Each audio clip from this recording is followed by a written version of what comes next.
മണ്ഡലങ്ങളിലാണ് UDF deal ആരോപിക്കുന്നത്. അതിൽ 5 മണ്ഡലങ്ങൾ പ്രതിപക്ഷ നേതാവ് തന്നെ പറഞ്ഞു കഴിഞ്ഞു. എന്തുകൊണ്ടാകാം ഈ മണ്ഡലങ്ങളിൽ ഡീൽ ആരോപണം ഉയരുന്നത് എന്നതുകൂടി നമുക്ക് നോക്കാം. നോക്കിപ്പോ ഏറ്റവും പ്രധാനമായി ഉയരുന്ന മണ്ഡലം ഏതാണ്? റാന്നിയാണ്. റാന്നിയുമായി ബന്ധപ്പെട്ട വിവരങ്ങൾ നമ്മുടെ മുന്നിലേക്ക് വരികയാണ്. റാന്നിയുടെ പ്രത്യേകത എന്താണ്? അത് ശബരിമലയുമായി ഏറ്റവും അടുത്ത് നിൽക്കുന്ന മണ്ഡലം എന്നുള്ളതാണ്. അവിടെ പക്ഷേ മത്സരിക്കുന്നത് ആരാണ്? 2020 ആണ് അവിടെ മത്സരിക്കുന്നത്. NDAയുടെ സഖ്യകക്ഷിയായ 2020ക്കാണ് റാന്നി മണ്ഡലം മത്സരിക്കാൻ കൊടുത്തിരിക്കുന്നത്. അതുകൊണ്ടാണ് ആ മണ്ഡലത്തിലേക്ക് ആ ആരോപണം കൂടുതലായി കടന്നു വരികയും ചെയ്യുന്നത്. ഇനി ശബരിമല വിഷയമല്ല എന്ന് 2020 അവിടെയും പറയുകയും ചെയ്യുന്നു. രാജീവ് ചന്ദ്രശേഖരൻ പറഞ്ഞതിന് വിരുദ്ധമായിട്ടാണ് ആ പരാമർശം. അപ്പോൾ ഒരു മുന്നണിയായിട്ട് മത്സരിക്കുന്ന സമയത്ത് എങ്ങനെയാണ് മുന്നണിയുടെ രാഷ്ട്രീയ അജണ്ട എന്താണ്, തെരഞ്ഞെടുപ്പിൽ പറയുന്ന കാര്യങ്ങൾ എന്താണ് എന്നത് വ്യക്തമാക്കാതെയാണ് അത്തരം പരാമർശങ്ങൾ വരുന്നത് എന്നത് പ്രധാനമാണ്. പക്ഷെ 2020യുടെ ആ നിലപാട് BJP തിരുത്തുന്നതും നമുക്ക് കാണാൻ കഴിയുന്നുണ്ട്. കോന്നിയിലെ ഡീൽ ആരോപണം, ശബരിമല ഉൾപ്പെടുന്ന മണ്ഡലമാണ്, മത്സരിക്കുന്നത് BDJS ആണ് എന്നുള്ളതാണ് ഏറ്റവും പ്രധാനപ്പെട്ട കാര്യം. കോന്നിയിൽ ഇതിനു മുൻപ് മത്സരിച്ച ആരാണ്? BJP ആണെന്ന് മാത്രമല്ല K. സുരേന്ദ്രനാണ് കോന്നിയിൽ മത്സരിച്ചിരുന്നത് എന്നുള്ളതാണ്. BJPക്ക് മണ്ഡലത്തിൽ 22% വോട്ടുണ്ട്. സംസ്ഥാനത്ത് ആകെ എത്ര ശതമാനം വോട്ടുണ്ട്?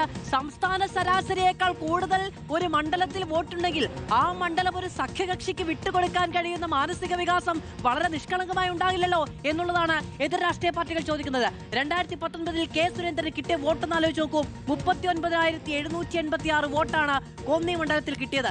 ഇക്കണക്കിന് വോട്ട് സമ്പാദിച്ചൊരു മണ്ഡലമാണ് സഖ്യകക്ഷിക്ക് കൊടുത്തിരിക്കുന്നത് എന്നതാണ് ഏറ്റവും പ്രധാനം. ഇനി പാലക്കാട്ടെ ഡീൽ ആരോപണം, അവിടെയാണല്ലോ തുടക്കം.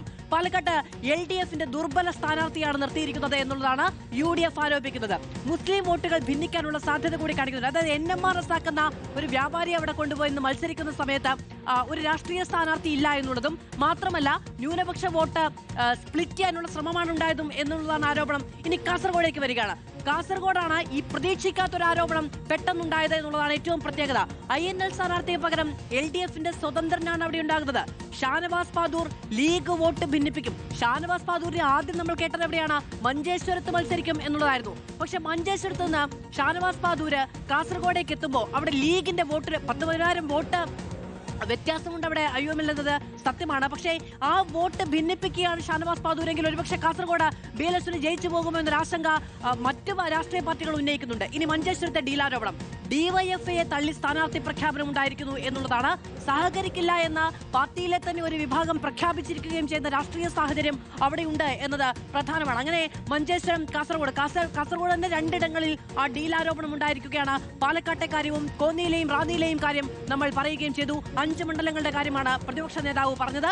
പക്ഷേ അതിനപ്പുറത്തേക്കുള്ള മണ്ഡലങ്ങൾ, ആകെ 10 മണ്ഡലങ്ങളിൽ ഈ ഡീൽ വളരെ വ്യക്തമാണ് എന്ന് പറയുകയാണ് UDF. പക്ഷെ അതേസമയം തന്നെ നമ്മൾ നേരത്തെ പറഞ്ഞതുപോലെ നിയമവുമായി ബന്ധപ്പെട്ട ആരോപണങ്ങൾ ഉന്നയിക്കുന്നുണ്ട്.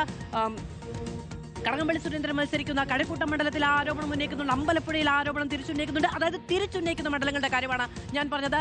ഡീൽ ഉണ്ട് എന്ന് എല്ലാവരും പറഞ്ഞു വെക്കുന്നു എന്നതും കൗതുകമാണ്. മറ്റു രാഷ്ട്രീയ പാർട്ടികളെയും മുന്നണികളെയുമാണ് ആരോപണത്തിലേക്ക് കൊണ്ടുവരുന്നത്. എങ്കിലും